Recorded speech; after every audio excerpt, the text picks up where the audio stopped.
এই জায়গাটা হচ্ছে ঠিক আপনার ইকো পার্কের ঠিক পেছন দিকটা। হ্যাঁ, খুব সুন্দর জায়গা, সন্ধ্যেবেলায় তো আরও বেশি সুন্দর লাগে। হ্যাঁ, এখানে সন্ধ্যেবেলায় এসে লোকজন আড্ডা মারে, বসে খাওয়া দাওয়া করতে পারেন। এখানে ছোট ছোট খাওয়ার দোকান আছে।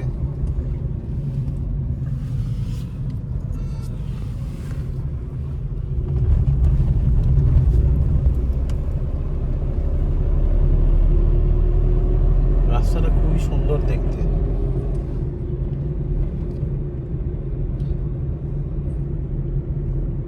গাড়ি চালিয়ে বা বাইক চালানোর জন্য খুব সুন্দর জায়গা।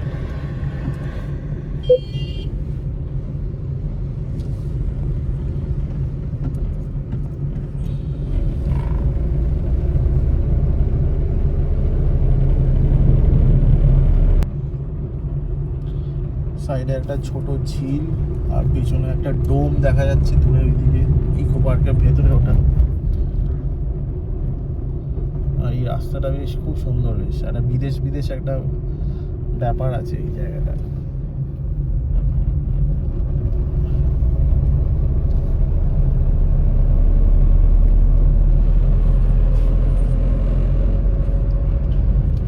এই জায়গাটাতেই দিলীপ ঘোষ সকালবেলায় মোস্ট প্রবাবলি আসে মর্নিং ওয়াক করতে, এই রাস্তাটাতেই।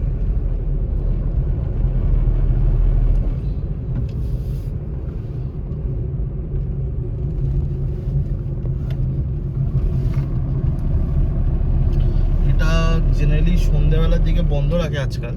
হ্যাঁ, আজকে সকালবেলার টাইম বলে দেখছি খোলা আছে, তাই আজকে এসছি এই দিকটায়। এখানে একটা ডান দিকে ধামসা ট্রাইবাল কিচেনও আছে।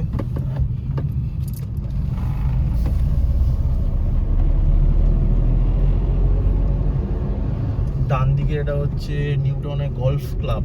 ডান দিকে হয়তো লোকজন গলফ খেলছে দেখা যাচ্ছে, হয়তো মেবি।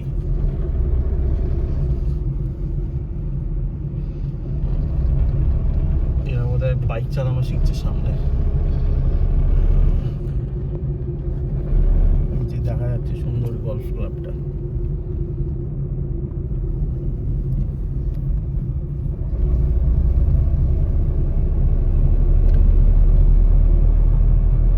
এরকম আমি প্রচুর ছোট ছোট কলকাতার ভিডিওস আপলোড করব, তো তার এরকম ভিডিওস দেখার জন্য প্লিজ সাবস্ক্রাইব করতে থাকবেন আমার চ্যানেলটাকে।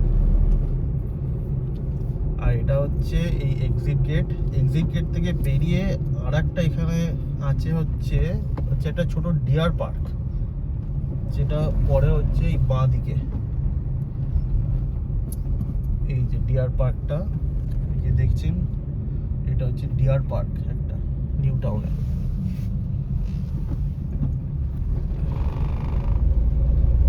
এই বেরিয়ে গিয়ে এবার আমরা সোজা আপনার ডান দিকে গিয়ে আবার হচ্ছে ওই নিউ টাউনে ওই চিনার পার্কে যাওয়ার রাস্তাটায় আমরা আবার